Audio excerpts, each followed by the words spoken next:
Hi friends, வீட்டில் யாருமே இல்லை. பொங்கல் வேலையை ஆரம்பிக்கலான்ட்டு பக்கத்து வீட்டில் ஏணியை எடுத்துகிட்டு வந்து லாப்டில் வச்சு அடியில் அரிசி மூட்டையும் துணியும் போட்டு வச்சிட்டேன். ஏறும்போது நல்லா ஏறிட்டேன். ஏறி எல்லா இடத்தையும் ஒட்டடை அடித்து க்ளீன் பண்ணிவிட்டு இறங்கி வரும்போது அப்படியே சருவிக்கிட்டு வந்துச்சுங்க. என்னால் கண்ட்ரோல் பண்ணவே முடியல. ஏணியில் உட்காரவும் முடியல. ஒரு 2 கையையும் லாப்டில் வச்சுக்கிட்டு ஏணியில் 2 காலும் இருக்குது. லைட்டாக சருவிக்கிட்டே வருது. எனக்கு மரண பயம் வந்துடுச்சு. செல்லில் நாடகம் டவுன்லோட் பண்ணி பார்த்துக்கிட்டு இருந்ததால் செல்லு பக்கத்தில் இருந்துச்சு. உடனே நாடகத்தை கட் பண்ணிவிட்டு பக்கத்து வீட்டுக்காரர் நம்பருக்கு ஃபோன் போட்டு, அண்ணா நான் பரணை மேலே தொத்திக்கிட்டு இருக்கேன் சத்த வாங்கினதும் ஹஸ்பண்டும் ஒய்ஃபும் அலறி அடிச்சுக்கிட்டு ஓடியாந்து ஏணியை பிடிச்சிட்டாங்க. நல்ல வேளை கடவுள் என் பக்கம் இருந்திருக்காரு. இன்னைக்கு நான் மரண பயம்ன்றது இதுதான்பில் இருக்குங்க. அவ்வளோ வேர்த்து விறுவிறுத்து சடசடப்பாக வந்து கை காலெலாம் நடுக்க ஆரம்பிச்சிடுச்சு எனக்கு. ஒரு வழியாக இறங்கி கொஞ்சம் ரிலாக்ஸ் பண்ணிவிட்டு கொஞ்சம் நேரம் உக்காந்துருந்தாங்க. இந்த விஷயத்த உங்களோட ஷேர் பண்ணணுன்ட்டு நேற்று ஷூட் பண்ண வீடியோ இது. அது பரவாயில்லன்ட்டு இந்த விஷயத்தை இதுக்கு நான் வந்து ரெடி பண்ணிக்கிட்டேன்.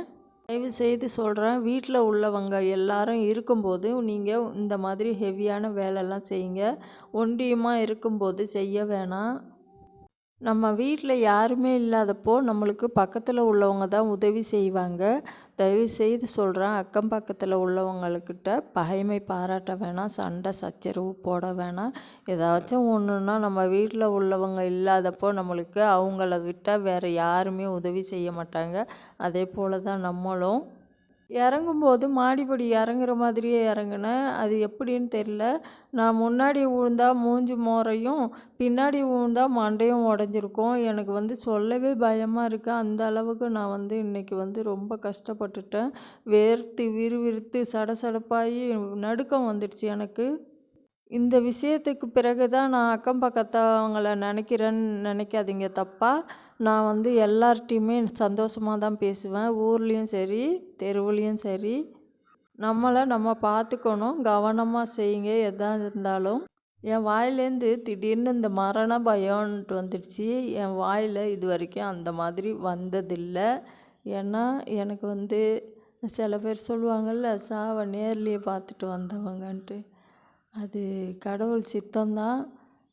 நான் மட்டும் அந்த மொபைல் இல்லைன்னா என்னோடய நிலமை, நான் தொத்திக்கிட்டு இருந்ததுக்கு ஏணியில் 2 காலும் தான் இருக்குது. அந்த லாப்டையும் பிடிச்சிக்கிட்டேன். ஏணி சருவிக்கிட்டே வருது லைட்டாக. அரிசி மூட்டையாக இருக்கட்டும், சாக்காக இருக்கட்டும், எது போட்டாலும் அந்த ஏணி அந்த டைல்ஸ் தரைக்கு வழுக்கிக்கிட்டு வந்துச்சு. நான் ரொம்ப ரொம்ப பயந்துட்டேன். ஐயோ, நினச்சி பார்க்கவே பயமாக இருக்குங்க. அவங்கவுங்களுக்குன்னு பொறுப்புகள் நிறையா இருக்கும். அதே மாதிரி தான் எனக்கு நிறைய பொறுப்பு இருக்குது. அதெல்லாம் நிறைவேற்றுறதுக்குள்ளே கடவுள் நம்மளை வந்து கஷ்டப்படுத்தக்கூடாதுன்ட்டு நான் கடவுள்கிட்டே வேண்டுதல் வைப்பேன். இதில் எனக்கு சுயநலம் நிறையா இருக்குது. ஏன்னா நம்ம நல்லா இருந்தால் தான் நம்மளை சேர்ந்தவங்களை நம்ம பார்க்க முடியும். அதனால் வீட்டில் நிறைய பேர் இருக்கும்போது நம்ம இந்த மாதிரி வேலைகள்லாம் வச்சுக்கலாம். நம்ம சின்ன சின்ன வேலைகளை மட்டும் நம்ம தனியாக இருக்கும்போது செஞ்சுக்கலாம். நம்ம சாகிறது பெருசு இல்லை. கடன் நிறையா இருக்குது. கடனெல்லாம் அடைச்சிட்டு பிள்ளைங்களுக்கு கஷ்டம் தராமல் இருக்கிறப்போ சாகணும். மொபைல் மட்டும் என் கையில் இல்லைன்னா என்னோடய நிலைமையே வேறு மாதிரி இருந்திருக்கும். இந்த நிமிஷம் அதை யோசிக்கும்போது பயமாக வருது.